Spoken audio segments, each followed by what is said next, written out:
Сәлем достар, біз сіздермен алдыңғы сабақта екі айнымалысы бар сызықтық теңдеулерге есептер шығарғанбыз. Бүгін сол тақырыпқа тағы да есептер шығарайық. Бізге екі айнымалысы бар теңдеулер берілсін. Яғни 7х қосылған 2y минус 14 тең болсын 0-ге. Енді осы теңдеудегі шешімі x-і 1-ге, y-і белгісіз, немесе x-і 0-ге, y-і белгісіз болатында y-тің мәнін табуымыз қажет болсын. Олай болса, берілген есептің шартындағы шешімге назар аударсақ, x-іміз тең 1-ге, ал y-іміз белгісіз. Олай болса, берілген теңдеудегі x-тің орнына 1-ді қойып, y-тің мәнін табамыз. Сонда 7-ні көбейтеміз 1-ге, қосылған 2y алынған 14 тең болады 0-ге. Сонда 2y тең 14-тен азайтамыз 7-ні. 2y тең 7-ге, y-тің мәні тең болады 3,5-ге. Сонда берілген теңдеудің шешімі x-тің мәні 1-ге тең болғанда, y-тің мәні 3,5-ге тең деген сөз. Енді екінші шешімін табайық. X-тің мәні 0 болған кезде, яғни x тең 0 болған кезде, y-тің шешімін тапсақ. Берілген теңдеуді енді x-тің орнына 0 мен алмастырамыз. Сонда 7-ні көбейтеміз 0-ге, қосамыз 2y минус 14 тең болады 0-ге. Сонда 7 жердегі 0-ым 0, 2y тең болады 14-ге, ал y тең болады 7-ге. Олай болса, берілген теңдеудің екінші шешімде x-тің мәні 0-ге тең болғанда, y-тің мәні 7-ге тең. Келесі енді екінші есептің шартын қарастырайық. Есептің шартында 5x қосылған 4y минус 15 тең болсын 0-ге. Бұл жерде енді берілген есепте теңдеудің түбірі x және 5 болсын. Осы жағдайдағы белгісіз x-тің мәнін табайық. Яғни берілген теңдеудің шешіміне қарастырсақ, x-іміз белгісіз, бірақ y-тің мәні 5-ге тең екені көрініп тұр. Яғни y-тің орнына 5-ті қойып есептейміз. Қосылған 4 көбейту 5, алынған 15 тең болады 0-ге. Сонда 5x тең, 4 5-ім 20, 20-дан 15 азайтсақ 5, ал плюс 5-ті теңдіктің екінші жағына минус 5-пен шығарамыз. Сонда x-тің мәні тең болады минус 1-ге. Бұл жағдайда берілген теңдеудің абсцисс ординатасы 5-ге тең болғанда, абсциссасы минус 1-ге тең болады деген сөз. Келесі енді үшінші есепті қарастырайық. Үшінші есепте теңдеуіміз берілсін 8-ден 3x қосылған y минус 3 тең болады 0-ге. Осы теңдеудің кем дегенде 2 нақты түбірін табуымыз қажет. Бұл жерде y айнымалысын x арқылы өрнектейік. Сонда x тең минус 8-ден 3x қосылған 3. Яғни екі айнымалысы бар теңдеулердің шешу қасиеттерін қолданамыз. Енді бұл жердегі x-тің орнына нақты мәндер болу үшін x-тің мәні 8-ге тең болсын. Онда y-тің мәнін есептейтін болсақ, минус 8-ден 3-ті 8-ге көбейтсек, 8 пен 8 қысқарып, минус 3 қалады. Ал минус 3-ге 3-ті қоссақ, y-тің мәні 0-ге тең. Сонда берілген теңдеудің бір түбірі абсциссасы 8 болған кезде ординатасы 0-ге тең. Енді x-тің мәні тең болсын минус 8-ге.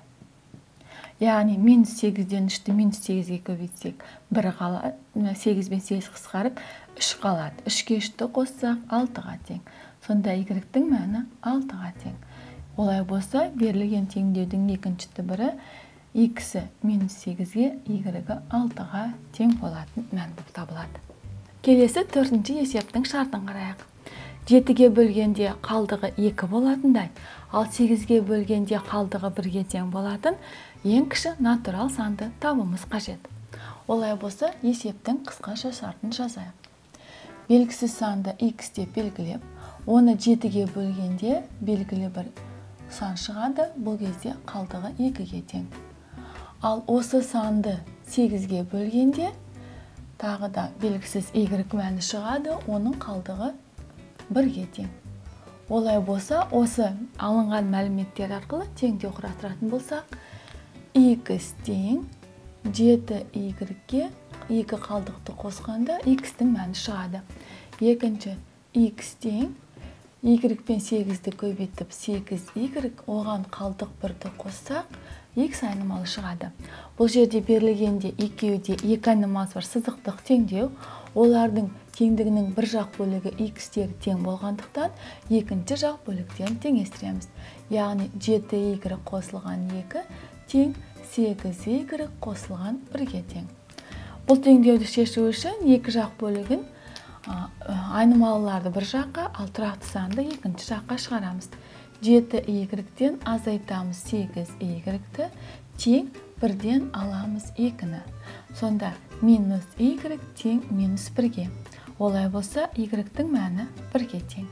Ал бізге керек кез келген натурал сан, ең кіші натурал сан.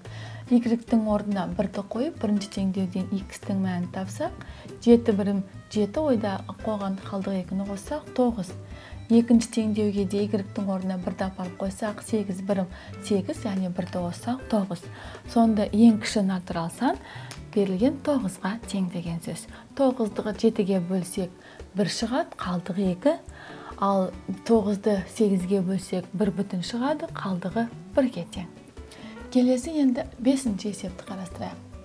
5-ші есептің шартында x тең минус 3, ал y тең 4-ге болсын.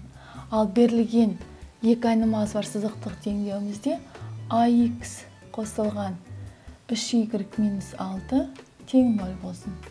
Осы жерде белгісіз a-ның мәнін табуымыз қажет.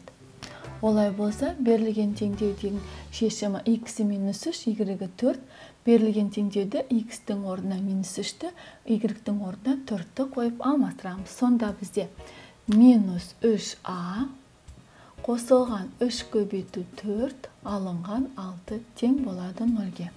Сонда минус 3a қосылған 12 алынған 6 тең 0. Минус 3a қосу 6 тең 0. Минус 3a теңеседі минус 6-ға. Онда a тең 2-ге. Сонда берілген теңдеуіміздің x-тің алдында коэффициенттің мәні 2-ге тең деген сөз. Теңдеуімізді жазатын болсақ, 2x қосылған 3y минус 6 тең 0 теңдеуінің шешімі x минус 3-ге, y 4-ге тең сандар жұбы бола алады. Енді 6-ші есептің шартына назар аударайық. 6-ші есепте бізге 5 литрлік және 7 литрлік бидондармен 106 литр май әкелінді. Майды 5 литрлік және 7 литрлік бидондармен қанша бидон санымен алып келгенін табуымыз қажет. Олай болса, бізде 5 литрлік қанша бидон бар екен белгісіз. 5 литрлік бидон санын x деп белгілейміз, сонда 5x қосылған 7 литрлік 7y деп белгілейміз. Барлығы бізде 106 литр май әкелінді. Олай болса, осы жерден біз y-ді x арқылы өрнектесек, 7y тең болады минус 5x қосылған 106. Ал осыдан y-дің мәнін тапса, y тең минус 7-ден 5x қосылған 106 бөлінген 7. Енді бұл жерде x-іміз тәуелсіз айнымал, x-ке кез келген мәнді қойып, y-дің мәнін табамыз.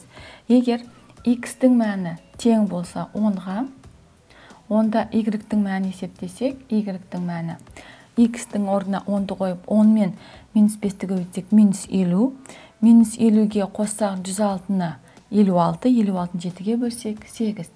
Яғни бұл дегеніміз 5 литрлік бидоннан 10, ал 7 литрлік бидоннан 8 бидон алып келінді деген сөз. Ал енді біз келесі жолы x-тің орнына 17-ні қойсақ, онда минус 5-ті 17-ге көбейтіп 106-ны азайтатын болсақ 21-ге тең, 21-ді 7-ге бөлсек, y-дің мәні 3-ге тең. Бұл дегеніміз 5 литрлік бидонның саны 17-ге, ал 7 литрлік бидонның саны 3-ге тең. Ал осы есептің қалған шешімдерін өздеріңіз тауып көрдіңіздер. Ал мен табылған екі шешімнің жауабын жазайын. 5 литрлік 10 бидон болған кезде 7 литрлік 8 бидонмен әкелінді. Ал 5 литрлік бидон 17 болған кезде 7 литрлік бидоннан 3 болды. Бұл берілген теңдеудің тек қана екі шешімі. Қалған шешімдерін өздеріңіз тауып көрдіңіздер. Біз сіздермен қарастырдық екі айнымалысы бар сызықтық теңдеулерді шешуді. Келесі кездескенше сау болыңдар.